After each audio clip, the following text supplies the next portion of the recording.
بسم الله الرحمن الرحیم. الحمد لله و الصلاة والسلام علی رسول الله صلی الله علیه و سلم. دوستای عزیز، السلام علیکم و رحمت الله و برکاته. ما شما در اسم الرب الله سبحانه و تعالی قسمت اول و دومش خواندیم و قسمت سوم درس ما این هست که با اسم الرب، وقتی که ما فهمیدیم که الله رب العالمین هست و مجموعه از صفات خاصی را داره، با این هم چه قسم زندگی بکنیم. خب ما و شما فهمیدیم که رب ذات است که او صفات کمال داره. مثلا این صفات کمالش از ربوبیت، پس الله رب است، رب العالمین است. به این معنی که الله متعال دارای افعال خاص است. در اینجا باید ما و شما چند موضوع را بفهمیم که عقیده ما درست باشن. مثلا چند قاعده را براتون بیان میکنم. اول افعال الله سبحانه و تعالی را بشناسیم. دوم افعال مخلوق بشناسیم. اول افعال خالق بشناسیم. افعال خالق مثل خلق کردن، روزی دادن، شفا دادن، حفظ کردن، تشریع کردن ارزش ها، تعیین کردن مثلا خوب بد، تعیین کردن حلال و حرام، اینا کلش مربوط میشه به رب العالمین. پس افعال خالق متعال بشناسیم. دو افعال بشناسیم که اما قسمی که به جلال و عظمت از او شایسته هست. دوم افعال مخلوق بشناسیم، بفهمیم که مخلوق مثلا افعال داره که مثل خوردن، نوشیدن، ازدواج کردن، خوابیدن، این افعال مخلوق است. سوم قاعده ای است که افعال خالق با مخلوق تشبیه نکنیم. یعنی وقتی که فهمیدیم که الله دارای افعال خاصی هست که به جلال و عظمت او شایسته هست، هیچ وقت افعال خالق با افعال مخلوق تشبیه نکنیم. وقتی که در افعال خالق بحث میکنیم، مخلوق کاملا از ذهن خود دور بسازیم و بگوییم که این افعال، هر چیزی که هر فعل که الله بر خود نسبت داده به جلال و عظمت از او شایسته هست.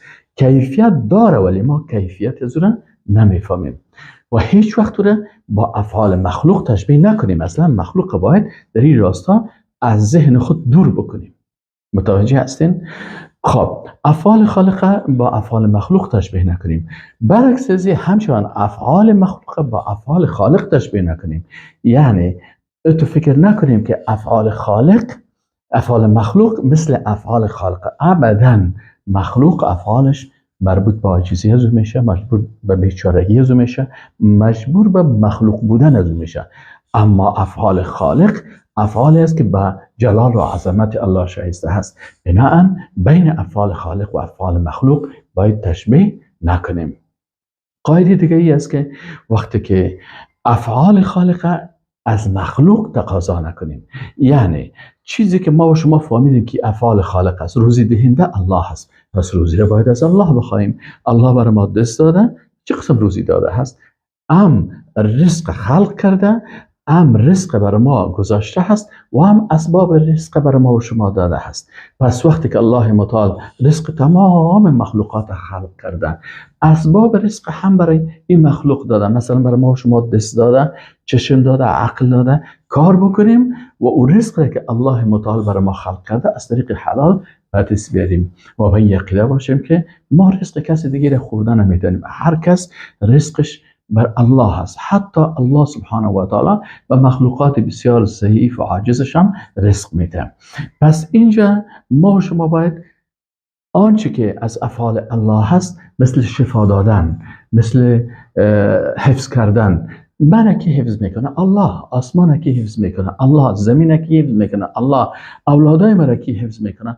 الله. پس الله سبحانه و تعالی حفظ کننده هست. ما نباید مثل مشرکین واره که مثلا میرفتن یک سنگک یا یک چوبک یا یک چیزی که در گردن اولاد خود منداختن و میگفتن که این اولاد ما را حفظ میکنه. نه خیر، الله سبحانه و تعالی فالله خیر حافظه. یعقوب علیه السلام میگه الله بهترین حفظ کننده هست. اولاد مرا از مکر الله بهتر حفظ میکنه. مثل که یوسف علیه السلام الله سبحانه و تعالی در قصر جای داد و حفظش کرد و بالاخره به صدارت و به حکومت و به وزارت به همه چیز رسانده شد. پس افعال الله متعال که خلق کردن است، روزی دادن است، شفا دادن است. الله شفا میده. ابراهیم علیه السلام میگه و اذا مرضت فهو یشفین. پس ما همین قسم زندگی میکنیم که افعال الله متعال از مخلوق تقاضا نمیکنیم. پس چند قاعده رو من بهتون میگم که اول افعال خالق بشناسیم، باز افعال مخلوق بشناسیم، 2 3 افعال خالق به مخلوق نسبت ندیم، 4 افعال مخلوق به خالق نسبت ندیم، 5 افعال خالق از مخلوق تقاضا نکنیم و 6 قاعده ای است که افعال خالق با افعال مخلوق و افعال مخلوق با افعال خالق تشبیه نکنیم، بلکه بفهمیم که افعال خالق افعالی است که به جلال و عظمت الله شایسته هست و افعال مخلوق افعالی است که به عاجزی و بیچارگی. من چرا خواب میکنم؟ به خاطر اینکه عاجز هستم. مرا چرا وقتی که خسته شدم مرا سینه میگیره؟ سینه چی میگه؟ تو پینگی یا مثلا مقدمات خواب. الله سبحانه و تعالی میگه که الله لا اله الا هو الحي القيوم لا تأخذه سنة ولا نوم. پس الله سبحانه و تعالی را نه مقدمات خواب میگیره و نه هم خواب میگیره. پس خواب کردن صفات ما هست، مقدمات خواب صفات ما مخلوقات است، خوردن صفات ما هست، ازدواج کردن صفات ما هست، به فرزند نیاز داشتن صفات ما هست. نباید این صفات خودم به الله سبحانه و تعالی نسبت بدیم.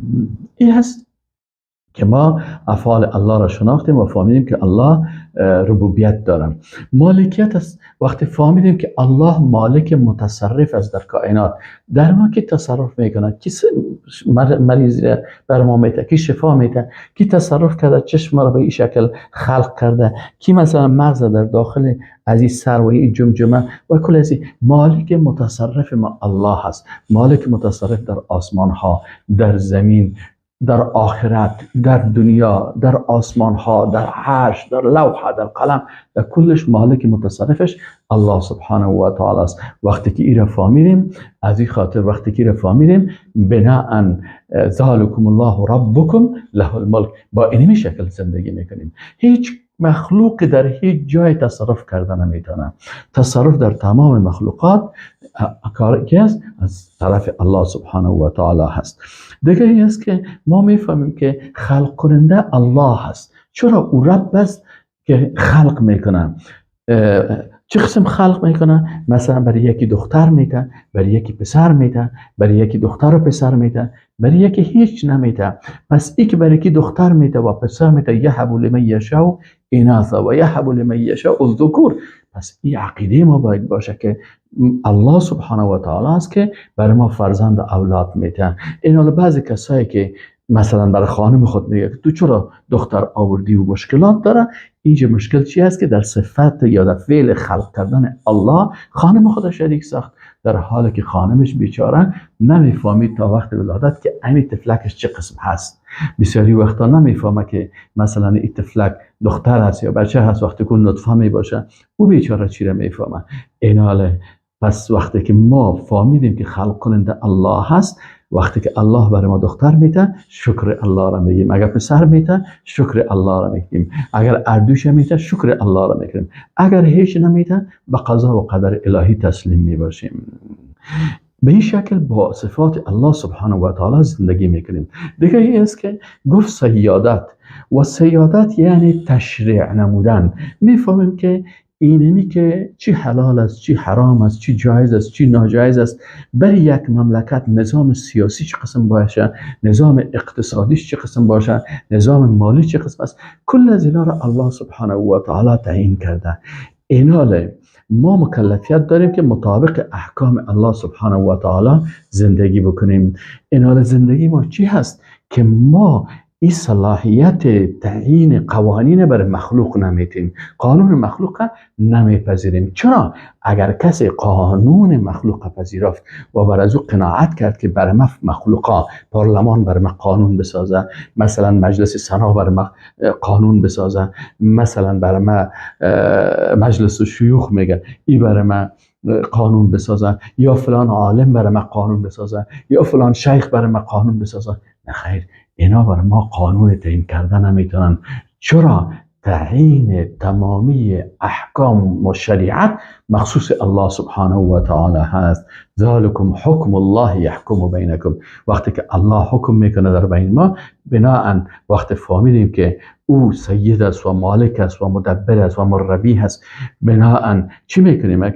وقتی فهمیدیم که سیادت مربوط الله هست، یعنی قیادت مطلق مربوط الله هست، پس ما هیچ وقت قانون دیگه را قبول کردن نمیتونیم. اگر یک روس بگویه، یک امریکایی بگویه، یا یهود بگویه، یا نصارا بگویه که قانون ما را اطاعت بکنیم، ما میگیم ما قانون شما را اطاعت کردن نمیتونیم، قبول کردن نمیتونیم، به خاطر ازی که حاکم مطلق تمام کائنات الله هست و ما هم که هستیم احکام الله بالای ما تطبیق میشه. کجاست احکام الله؟ در کتاب الله و سنت رسول الله صلی الله علیه و سلم معلوم است و امت اسلام در او چی کردن؟ اجماع کردن. پس وقتی اگر کدام مسئله که در قرآن و در سنت نیست، علمای مجتهد از قرآن و سنت اجتهاد میکنن. مثلا شراب های جدید برآمده، سر خمری که در او وقت قیاس میکنن، میگه که حکم از این هم حرام است. پس این علما که استنباط میکنن از کتاب الله و سنت رسول الله صلی الله علیه و سلم و اجماع امت اسلام دیگه هست،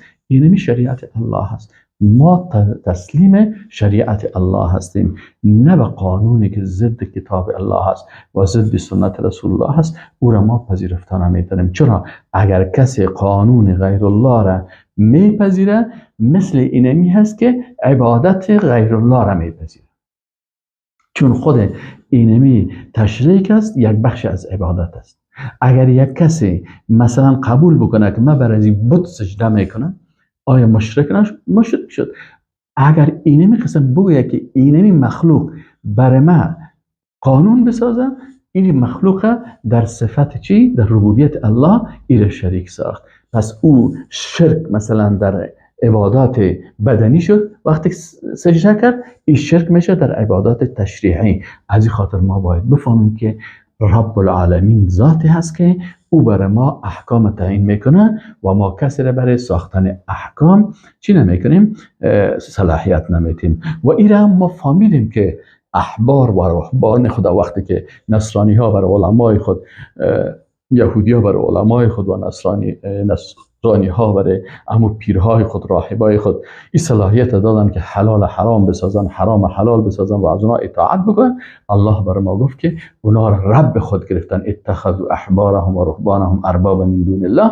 پس این وقتی که اونا را رب گرفتن، به این معنی که اینا شرک کردن، اینا از دایره ایمان خارج شدن.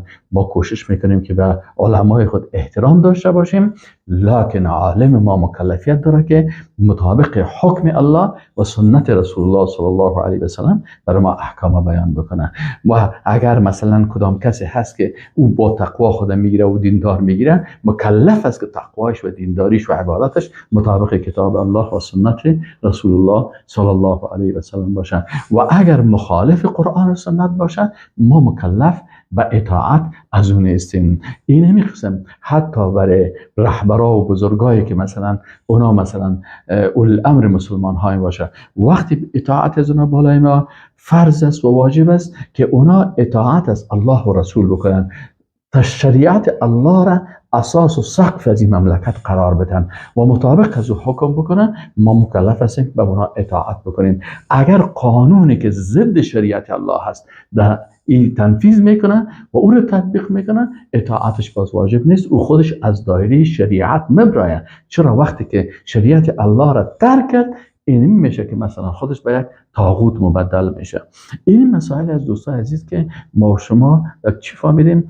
در صفت الرب الله فهمیدیم، تدبیر کننده الله هست، یدبر الامر. وقت فهمیدیم که رب العالمین تدبیر عالمیان میکنه، تمام مخلوقات تدبیرش الله سبحانه و تعالی میکنه. وقتی که تدبیر کل چیز مربوط الله هست، بنابراین کس نمیتونه که بگوییم که فلانی منطقه را فلانی حفظ میکنه، فلانی را کارش فلانی. نه خیر، کل از اینا را، آسمان ها را، آسمان اول، آسمان دوم، آسمان سوم، سیارات، آفتاب، مهتاب، تدبیر از اینا مربوط کی میشه؟ مربوط الله میشه. پس در زمین یک کره بسیار کوچک است در بین بسیار مخلوقات بزرگی که در آسمان است. شما یک مرتبه به تلسکوپ برین یک سیل بکنین جهان ببینین، مخلوقاتی که 100 برابر 200 برابر زمین هست. ما شما یک چیزی که بسیار کوچک است که وقتی بالا میری زمین مثل یک سر سوزن معلوم میشه. اما شما در بین از فکر بکنیم اما چی هستیم؟ این وقتی که الله سبحانه و تعالی مدبر تمامی کائنات هست، آیا مدبر ما نباشه؟ تدبیر کننده ما نیست؟ این رب العالمین است. تدبیر همه مربوط به الله سبحانه و تعالی میشه. خب دیگه تربیت کننده الله متعال ما و شما را مربی و تربیت کننده اصلی ما الله هست. عقل ما را کی تربیت کرده؟ ما را در بطن مادر سلسله به تدرج کی تربیت میکنه، کی نمو میده، بالاخره تا وقتی که یک طفل از یک نطفه تبدیل میشه به همین قسم ایسا و مضغه و علقه و مثلا فلانی و فلانی تا بالاخره گوشت و پوست و بالاخره روح میگیره، کل چیزی کل از اینا تربیت به است؟ از جانب الله هست. پس وقتی که ما را اکسیژن که میده از طرف کی است؟ الله هست. تنفس میکنیم از طرف کی است؟ الله هست. وقتی که تربیت کننده ما الله هست، بناهن ما میفهمیم که الله متعال ما را از نگاه مادی تربیت کرده و تمام مخلوقات را تربیت کرده. اطاعت از الله و اطاعت از پیغمبرایش میکنیم تا تربیه معنوی الله سبحانه و تعالی تربیه خاص هم نصیب ما شود ان شاء الله تعالی. پس فهمیدیم که رب العالمین ذاتی است که مستحق عبادت است. وقتی که الله مستحق عبادت است فقط عبادت برای الله میکنیم و به غیر الله عبادت نمیکنیم. چرا؟ فهمیدیم که الله رب ماست و ذاتی هست که مستحق عبادت است و با اینمی شکل که الله رب العالمین است زندگی میکنیم. و السلام علیکم و رحمت الله و برکاته.